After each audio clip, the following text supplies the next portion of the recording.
ನಮಸ್ಕಾರ, ರಾಜ್ ನ್ಯೂಸ್ ಲೈನ್ಗೆ ಸುಸ್ವಾಗತ. ಇಂದಿನ ಸುದ್ದಿಗಳನ್ನು ನೋಡೋಣ.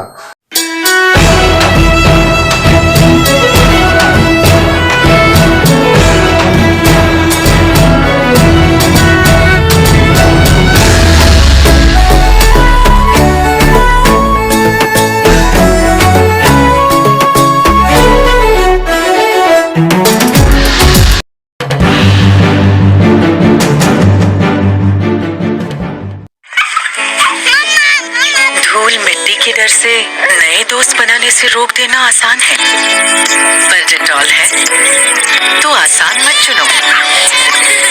बढ़ते रहो. गंदगी, कीचड़, ये सोचकर रुक जाना आसान है, पर डेटॉल है तो आसान मत चुनो. बढ़ते रहो. आगे बढ़ने की राह में मिट्टी, कीचड़, जर्म्स, बीमारी तो आएंगे, इसीलिए मेरा भरोसा सिर्फ डेटॉल. ज्योति जर्म से सुरक्षा और आगे बढ़ने का विश्वास. डेटॉल, क्योंकि बढ़ते रहना है जरूरी.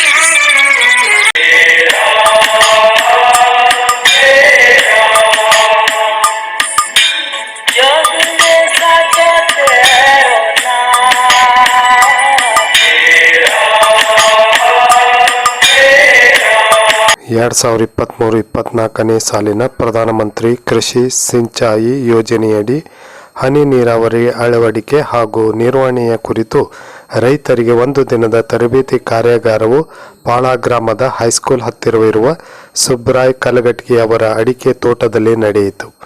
ಕಾರ್ಯಕ್ರಮದ ಅಧ್ಯಕ್ಷತೆಯನ್ನು ಪಾಳ ಗ್ರಾಮ ಪಂಚಾಯತ್ ಅಧ್ಯಕ್ಷರಾದ ಚಂದ್ರಗೌಡ ಪಾಟೀಲ್ ವಹಿಸಿದ್ದರು.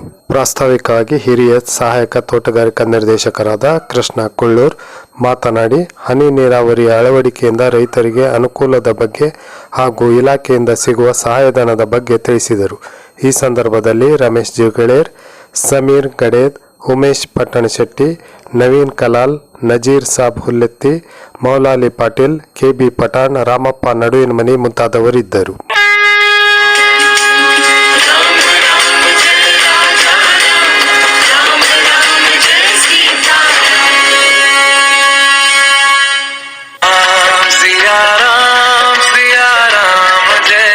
ಮುಂಡಗೋಡ ತಾಲೂಕಾ ಮಟ್ಟದ ಸರ್ಕಾರಿ ನೌಕರರ ಕ್ರೀಡಾಕೂಟವನ್ನು ಇಂದು ತಹಶೀಲ್ದಾರ್ ಶಂಕರ್ ಗೌಡಿ ಉದ್ಘಾಟಿಸಿದರು. ಈ ಸಂದರ್ಭದಲ್ಲಿ ತಾಲೂಕಾ ಪಂಚಾಯತ್ ಕಾರ್ಯನಿರ್ವಾಹಕ ಅಧಿಕಾರಿ ಟಿ.ವೈ. ದಾಸನಕೊಪ್ಪ, ಕ್ಷೇತ್ರ ಶಿಕ್ಷಣಾಧಿಕಾರಿ Jakanachari, CPI Bharamappa Lokapur, PWD engineer Mahadevappa, ಖಜಾನೆ ಅಧಿಕಾರಿ ನಾರಾಯಣ ಪಟಗಾರ್, ಭೂ ದಾಖಲೆಗಳ ಸಹಾಯಕ ನಿರ್ದೇಶಕರಾದ ವಿನೋದ್ ರಾಠೋಡ್, ಹಿರಿಯ ತೋಟಗಾರಿಕಾ ನಿರ್ದೇಶಕರಾದ ಕೃಷ್ಣ ಕುಳ್ಳೂರ್, ತಾಲೂಕಾ ಮಟ್ಟದ ಅಧಿಕಾರಿಗಳು ಇದ್ದರು. ರಾಮ ಶ್ರೀರಾಮ ರಾಮ ರಘುರಾಮ. ಮುಂಡಗೋಡದ ಸರ್ಕಾರಿ ಪ್ರಥಮ ದರ್ಜೆ ಕಾಲೇಜಿನಲ್ಲಿ 2023-24ನೇ ಸಾಲಿನ ಸಾಂಸ್ಕೃತಿಕ, ಎನ್ಎಸ್ಎಸ್, ಕ್ರೀಡಾ ಹಾಗೂ ವಿವಿಧ ಘಟಕಗಳ ಉದ್ಘಾಟನಾ ಸಮಾರಂಭ ಇಂದು ನಡೆಯಿತು.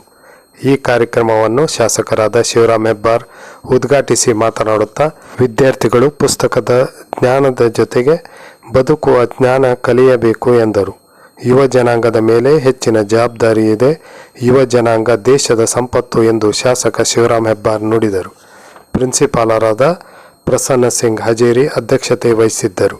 ಈ ಸಂದರ್ಭದಲ್ಲಿ Nagabhushan Havanagi, Guddappa Katur, Kenjodi Galabi, Kumar R, Nagaraj Harijan, Yallappa Bisirotti, Jyoti Hiremath, Nisar Khan CR, doctor Madhushree, Mallikarjun Goud, Taramati Nakod ಮುಂತಾದವರಿದ್ದರು.